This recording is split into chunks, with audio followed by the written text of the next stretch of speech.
আসসালামু আলাইকুম। Tuition BD শিক্ষক শিক্ষার্থী এবং অভিভাবক সিরিজের ৪৪তম পর্বে আজকে কথা বলবো সন্তানকে মোটিভেট করার উপায়। তো একজন শিক্ষার্থীর ভালো ফলাফলের পেছনে শুধু যে পড়াশোনা তা নয়, বরং মোটিভেশন বা অনুপ্রেরণার অনেক গুরুত্বপূর্ণ ভূমিকা পালন করে। অনেক সময় দেখা যায় মেধা থাকা সত্ত্বেও আগ্রহের অভাবে ভালো ফলাফল করতে পারে না। তাই গার্জিয়ানের একটা গুরুত্বপূর্ণ দায়িত্ব হলো সন্তানকে সঠিকভাবে মোটিভেট করা। এর জন্য কয়েকটা জিনিস আমরা খেয়াল করতে পারি। প্রথমত হচ্ছে স্পষ্ট একটা লক্ষ্য নির্ধারণ করতে সহযোগিতা করা।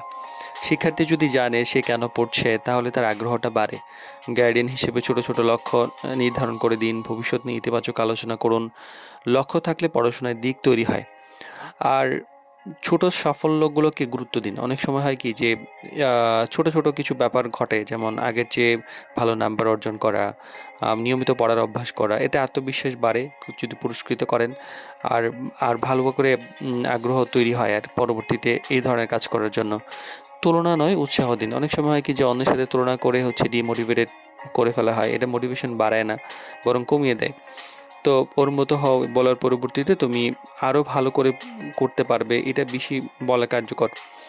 আর ইতিবাচক পরিবেশ তৈরি করুন। মানে বাড়ির পরিবেশ বা ফ্যামিলির যে পরিবেশটা, এটা শিক্ষার্থীর মনোভাবকে কিন্তু অনেক বেশি প্রভাবিত করে। অযথা বকাঝকা না করা এবং পরিবারের বাবা-মা বা নিজেদের মধ্যে ঝগড়াঝাটি না করা, ধৈর্য ধরে বোঝানো, পড়াশোনাকে ভয়ের বিষয় না বানানো, এগুলো কিন্তু শিক্ষার্থীকে স্বাভাবিকভাবে আগ্রহ করে তোলে। টিচারের সাথে একটা ব্যালেন্স তৈরি করুন।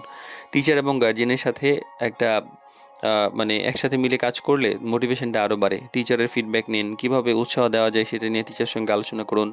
এতে পরিকল্পিতভাবে শিক্ষার্থীকে গাইড করা যায়।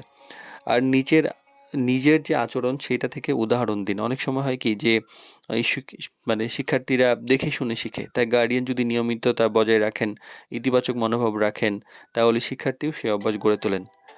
আর মোটিভেশন যে শুধুমাত্র যে কথা বলা তা নয়, বরং এটা একটা ধারাবাহিক প্রক্রিয়া, যেখানে ভালোবাসা, ধৈর্য এবং সঠিক দিক নির্দেশনা একসাথে থাকে, কাজ করে।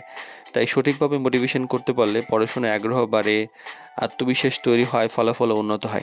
তাই মনে রাখতে হবে, সঠিক অনুপ্রেরণাই কিন্তু একজন শিক্ষার্থীর সাফল্যের মূল শক্তি।